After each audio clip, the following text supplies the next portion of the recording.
Thank you.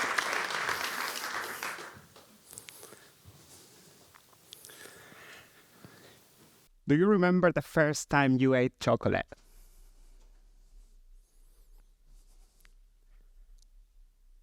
How did it feel like?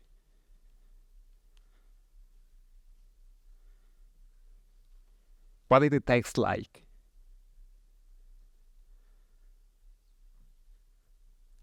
I know it's a hard one. I certainly do. As a child, I was a food enthusiast, always curious about the ingredients behind the dishes my mom used to prepare. But it was a unique chocolate called Romanov, a subtle combination of chocolate and red fruits. A taste that I hadn't experienced until then. It was velvety, bitter, but also a little bit spicy and sweet. That was the time that my perception about chocolate would change forever. My family hails from the Amazon, where my grandmother would bring us tasty and aromatic roast macambo beans. We used to eat them as snacks. Macambo is a close relative to cacao, the fruit where chocolate comes from. That early exposure to such a variety fueled my curiosity about this magical fruit. But let me unfold this a little bit more. At the tender age of 12, together with my twin sister, we embarked into a chocolate truffle business, inspiring one of my mother's recipe, and in that unforgettable Romanov chocolate. Little did I know that was the beginning of a lifelong journey into the world of chocolate and cacao. I'm Carlos Ayala, and I'm here to share with you my journey as a chocolatier and advocate for sustainable consumption. But more importantly, I want to talk to you why being present while eating chocolate is key to preserve this exquisite delicacy. Over the last 15 years working on sustainable development, I've been fortunate to witness local communities improving their livelihoods in various forms. I have collaborated with communities working in projects on water management systems in the Andes and some cacao initiatives in the Amazon in my home country, Ecuador. I'm currently working with creative Ecuadorian bean-to-bar makers and cacao farmers, promoting here in the UK single origin dark chocolate from 5 different regions of Ecuador. Chocolate is one of the most beloved and consumed foods in the UK and the world. Everybody loves it, isn't it? Especially confectionery during Christmas season, Valentine's, Easter, Mother's Day. Everybody loves it. But people haven't tried true chocolate. And today, I'm gonna tell you how to do this while promoting a sustainable future. Before moving forward with this sweet chat, with this sweet talk, I'm just gonna give you some historical perspective and some insights about cacao, if you're not familiar with it. Cacao has a rich history dating back to 5000 BC, where it was domesticated by the Mayo Chinchipe culture in Ecuador in the southern Amazon. Later on, it was transformed into a drink, the elixir of gods, by the Aztec Mayas. And it found eventually its way to Europe and Southeast Asia during the colonial period, where it evolves from a drink to the eating chocolate we know today. In fact, it was in 1847 that Mr. Fry and Sons created the first chocolate bar in the world here in Bristol. Yes. That was the first time that cacao was industrialized at the medium and high scale. In Ecuador and Latin America, some cacao agricultural systems are designed to maintain and preserve genetic diversity and also promote some biodiversity. These diverse mixed crops includes cacao, fruit trees like citrus, passion fruit, pineapple, coffee, timber trees, providing food security to the local communities and also generating income through product sales beyond the cacao harvest season.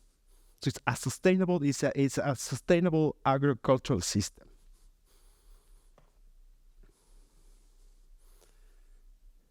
But the journey from cacao pod into chocolate bar is a fascinating one, and you're gonna like this. Here, physics and chemistry make their work during this transformation process. On farm, sugars are converted into acids that later will penetrate the cocoa beans during the fermentation process. On factory, right temperature and time during the roasting process is key to avoid essential oils from evaporating. Thus will create a unique profile of flavors. There are several methods to assess this profile of flavors available.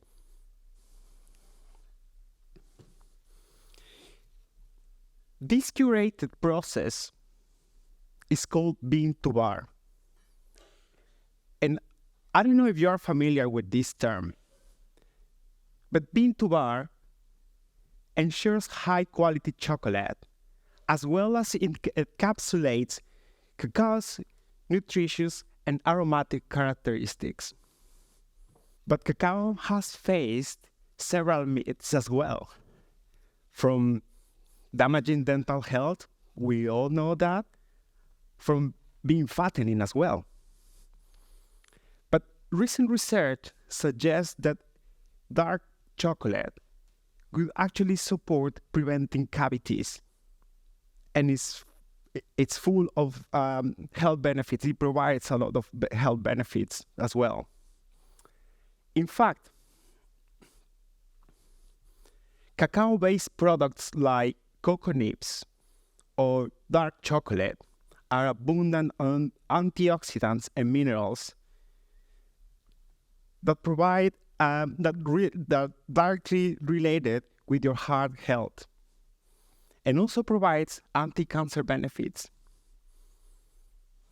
It's rich in iron, which is rapidly absorbed by the body, which is really good for vegan and vegetarians who may have a limited intake of this important mineral in their diet.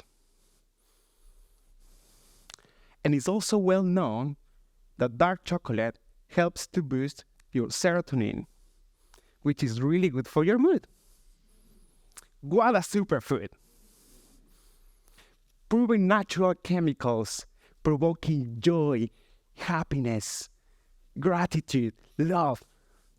But this is only possible if you just appreciate it and be present. And today, I'm going to show you the basics for you to become a sustainable chocolate connoisseur.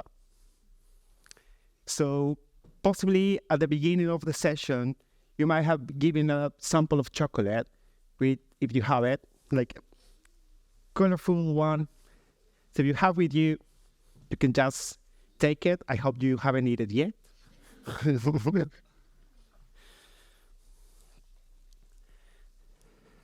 So I'm going to show you how to do this.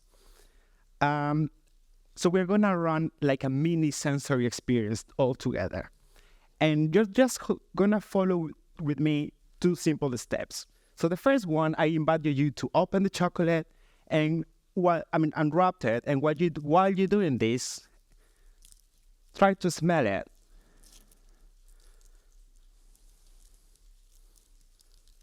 Try to smell it. I hope it's not melted yet. Take the piece of chocolate. You're already using your senses. You're smelling it. You're touching it. So the second part, you're gonna take the piece of chocolate and place it between your tongue and your palate, like I'm doing now. Leave it there. Let it melt. Keep it between your palate and your tongue. And close your eyes. I'm going to invite you to close your eyes. Let it melt and feel it. Close your eyes.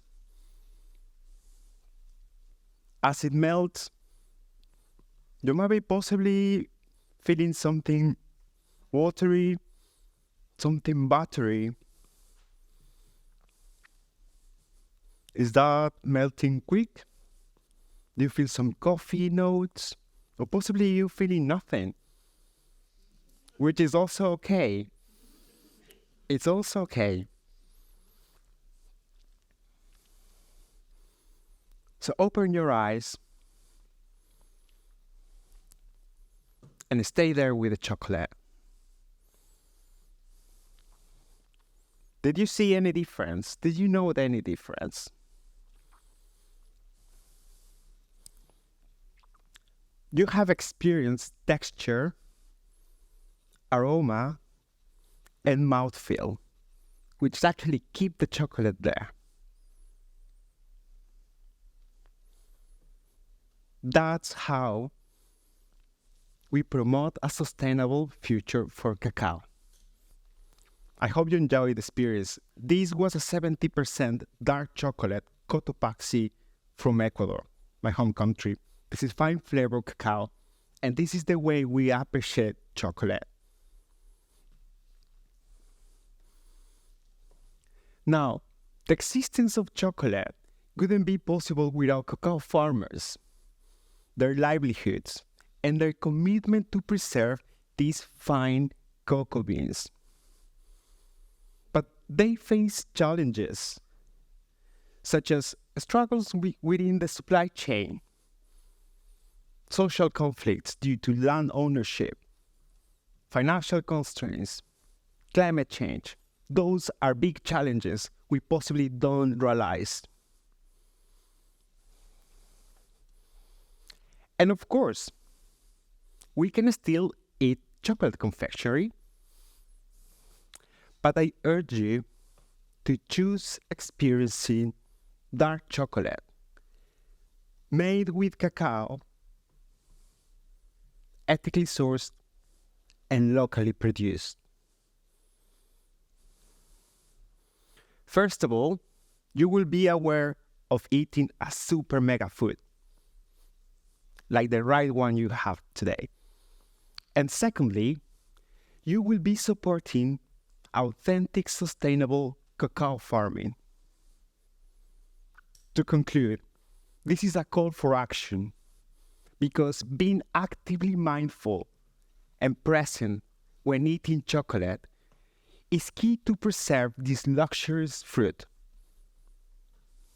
Cacao and its farmers are here to show us that it's possible, a fairer and more sustainable future is possible. Let's embark in this journey together, and let's make a difference. And if you don't remember the first time you ate chocolate, I truly hope this is the time for you to remember. Thank you very much.